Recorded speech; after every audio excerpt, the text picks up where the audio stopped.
3 месеци го токмеше и тестираше, ги слушна и забелешките на домашните и странските експерти, дебатираше и со бизнисмените. Денеска владата пред јавноста излезе со финалната верзија на планот за економски раст за идната година.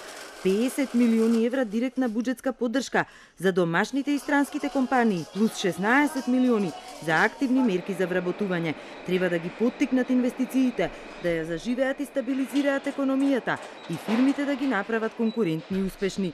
За да може мерките да се применат, владата до крајот на февруари ќе излезе со соодветен закон со кој на системски начин ќе се уреди поддршката. Фирмите веќе по поднесувањето на завршните сметки од март и април веќе ќе можат да аплицираат за добивање на средствата.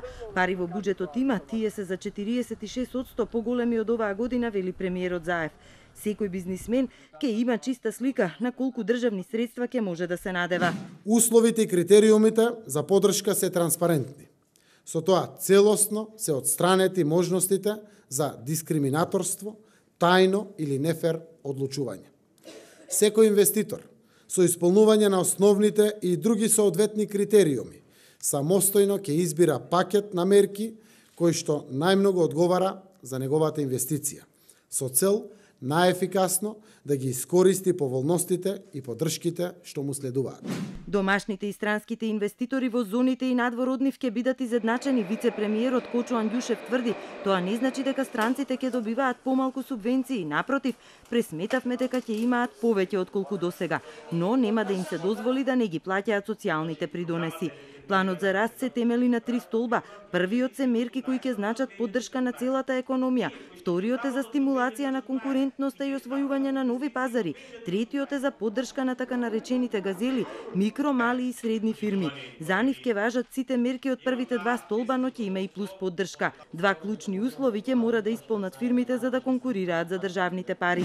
Првиот генерален предуслов е да нејзиниот приход во тековната година за која што разговараме, во случајов за 17-та година, биде поголем во споредба со просекот од приходите на претходните 3 години. Втор предуслов кој што компаниите треба да го исполнат е да не намалуваат број на вработени. Генерално, буџетски средства ќе добиваат оние кои ќе инвестираат и ќе делат повисоки плати. Например, 20% поддршка за фирмите, што ќе исплаќаат 50% повеќе од минималната плата. 10% поврат на инвестицијата ќе имаат оние што ќе инвестираат во машини, опрема, објекти и земјиште, плюс 10% ако освојуваат нови пазари и уште 10% ако извезуваат во Западен Балкан.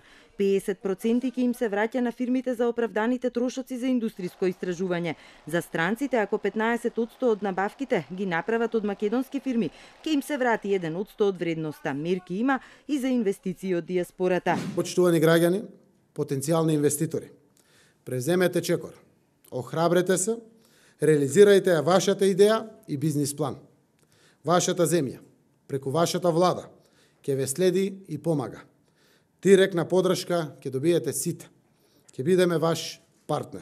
Економскиот тим на владата, доколку како што велат фирмите го препознаат моментот, очекува планираниот раст од 3,2% за идната година сосема сигурно да биде остварен. Тоа што не е наша